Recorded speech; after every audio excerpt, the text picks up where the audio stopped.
Untuk menjaga alam dari bahaya banjir dan longsor, Dinas Lingkungan Hidup Kabupaten Bogor beserta unsur Muspika Kecamatan Gunung Putri dan sejumlah perusahaan yang berdomisili di wilayah timur Kabupaten Bogor dan para kepala desa sekecamatan Gunung Putri serta komunitas masyarakat peduli lingkungan bersama-sama melakukan penanaman bibit pohon berbatang keras di bantaran Sungai Cilengsi dan daerah rawan longsor yang berlokasi di perumahan Villa Nusa Indah 5, Desa Ciangsana, Kabupaten Bogor. Kegiatan penanaman 1.000 bibit pohon produktif yang serentak dilakukan ini bertujuan untuk mencegah terjadinya bencana longsor dan banjir seperti yang terjadi di beberapa wilayah di Kabupaten Bogor pada awal tahun 2020 lalu. Dengan penanaman 1.000 pohon di tiap titik rawan bencana ini diharapkan dapat meminimalisir terjadinya bencana yang akhir-akhir ini sulit diprediksi karena cuaca ekstrim yang sering datang secara tiba-tiba. Selain untuk menjaga kekuatan tanah di tebingan bantaran sungai, penanaman 1.000 pohon produktif berupa buah-buahan juga dapat dimanfaatkan warga sekitar.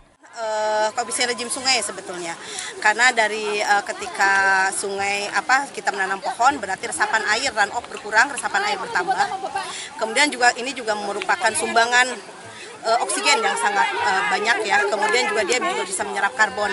Dengan terserapnya karbon berarti GRK juga menjadi berkurang, gas rumah kaca, sehingga juga bisa melakukan mitigasi terhadap perubahan iklim. Yang kita tahu kan sekarang ini kan cuaca ekstrim ini kan akibat perubahan iklim. Tanam, tumbuh dan berbuah tentunya bermanfaat untuk warga kami.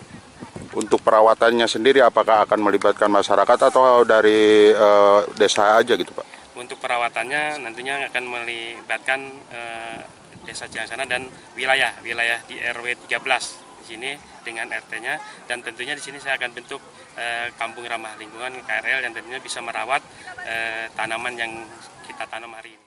Selain melakukan penanaman bibit pohon produktif, saat ini pemerintah Desa Ciangsana tengah gencar melakukan program menjaga kebersihan lingkungan dan ramah lingkungan dengan pembentukan Satgas Kebersihan Lingkungan melalui pengadaan bank sampah serta tabungan sampah. Dari Gunung Putri, Kabupaten Bogor, Edi Junaidi melaporkan.